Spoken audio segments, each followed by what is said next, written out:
Текебаевдин акылдуулугу, Жанар Акаев, Аида Салянова сыяктуу өзүн адамдарын бийликтин ар кайсы бутагына коюп, анан элдин тагдырын ар кандай кылып калчайт. Анан сиз кантип ушул адамды мактадыңыз? Эми бул суроого жооп бере берип менин дагы өмүрүм өтүп баратат да. Менден сурадыңар да, мыкты саясатчы деп кимди билесиз дедиңер, мен жооп берип койдум. Силер берген жоксуңар да, мыкты адам ким деп. Мен аны адам катары айткан жокмун да, саясатчы деп сурадыңыздар, саясатчы катары айтып бердим.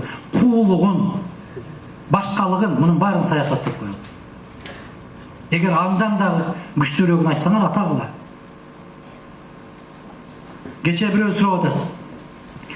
Текебаевдин бир бүтү турмада, бир буту сыртка чыкпай атып, дагы сизге асылып атат деп асыла берсин.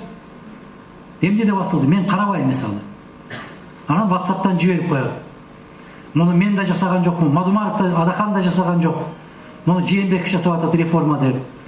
Өзү түрмөдөн чыкса эле реформа бүттү деп эсептейби деп. Аны өзүнө бергиле. А менин атымды аташы мүмкүн чыгуудан бир шарт ушундай болсо керек. Чыгасын, анан мындай иштерди кыласың деген шарт болсо керек. Мен ортомчу болбогондон кийин, укпагандан кийин. Анан кийин кайра базар коргонго барып алып айттыр.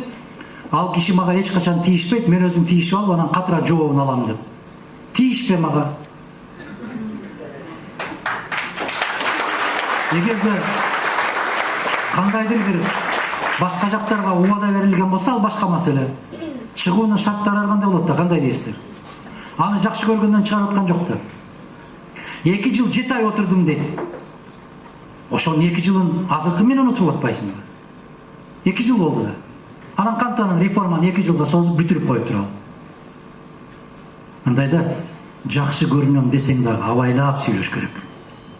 Жакшы көрүнүүнүн да чеги бар. Куулуктун да чеги бар. Кандай дейсиңер? Мындай бир ар бир нерсе эби менен болгону жакшы да. Мен а киши жөнүндө бир жаман сөз айтпай аткандан кийин жөн эле койчу мени козгобочу айланайын. Мага эмне кыласың тийишип? Адахан Мадумаров жасагыдай, Мадумаров эмне президент болду. Кандай дейсиңер?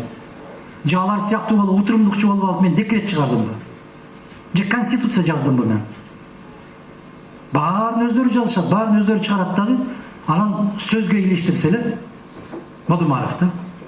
Себеп мен атым аталса, мүмкүн салаваттуураак болсо керек да сүйлөгөн сөздөр. Же бир башка бир кишинин кулагына илинип калар деген бир нерсе болсо керек. Ар кимдин пейили өзүнө жолдош болсун.